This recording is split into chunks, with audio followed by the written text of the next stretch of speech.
Right Naveen, తెలంగాణలో కరువు fluoride పీడిత జిల్లాలకు సాగు తాగునీరు అందించేందుకు చేపట్టిన పాలమూరు రంగారెడ్డి ఎత్తిపోతల పథకం అత్యంత కీలకమైంది. సో దీని ద్వారా హైదరాబాద్ నగరానికి తాగునీరు సరఫరా చేయాల్సి ఉంది. ఇప్పటికే పలు అనుమతులు లభించాయి. సవివర ప్రాజెక్టు నివేదికలోని hydrology, irrigation planning, cost estimate and BC ratio అంతర్రాష్ట్ర డైరెక్టరేట్ అనుమతులు కేంద్ర జల సంఘం పరిశీలనలో ఉన్నాయి. వాటికి వెంటనే ఆమోదం వచ్చేలా చూడండి అని సీఎం రేవంత్ రెడ్డి, నీటిపారుదల శాఖ మంత్రి ఉత్తమ్ కుమార్ రెడ్డి నిన్న కేంద్ర జలశక్తి శాఖ మంత్రి గజేంద్ర సింగ్ షెకావత్ ను కోరారు.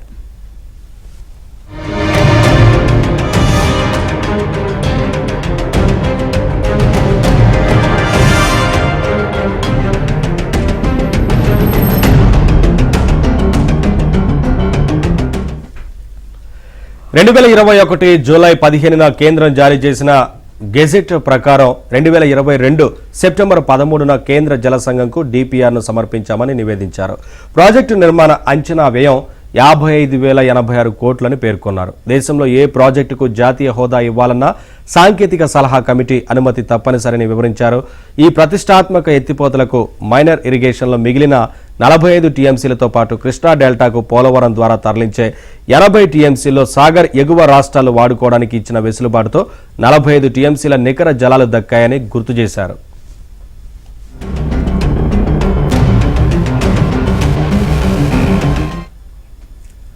అప్డేట్స్ మా ఢిల్లీ బ్యూరో చీఫ్ కృష్ణ అడిగి తెలుసుకుందాం. కృష్ణ,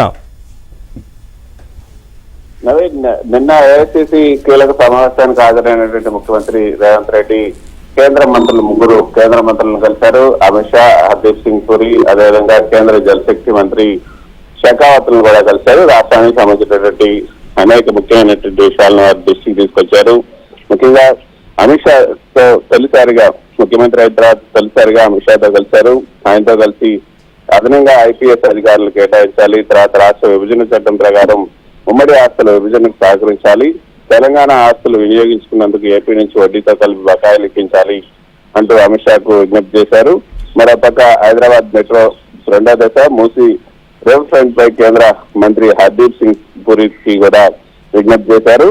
పాలమూరు రంగారెడ్డి జాతీయ హోదా కల్పించాలంటూ జలశక్తి మంత్రి గజేంద్ర సింగ్ షెకావత్ కు సీఎం రేవంత్ తో పాటు నీటిపారుదల శాఖ మంత్రి ఉత్తమ్ కుమార్ రెడ్డి విజ్ఞప్తి చేశారు. తెలంగాణ రాష్ట్రానికి అదనంగా ఐపీఎస్ అధికారులు కేటాయించాలి.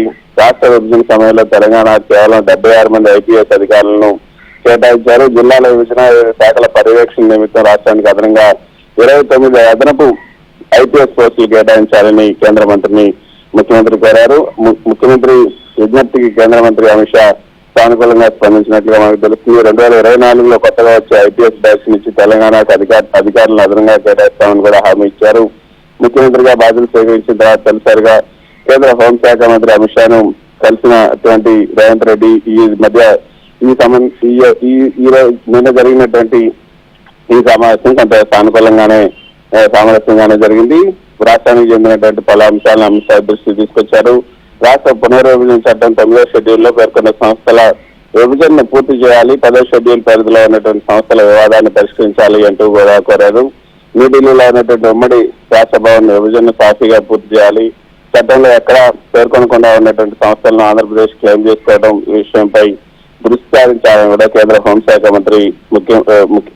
మంత్రికి రేవంత్ రెడ్డి విజ్ఞప్తి చేశారు. మరోపక్క నవీన్, హైదరాబాద్ మెట్రో 2వ దశ సవరించిన ప్రతిపాదనలు కూడా ఆమోదించాలి అంటూ కేంద్ర పట్టణాభివృద్ధి శాఖ హర్దీప్ సింగ్ పురికి విజ్ఞప్తి చేశారు.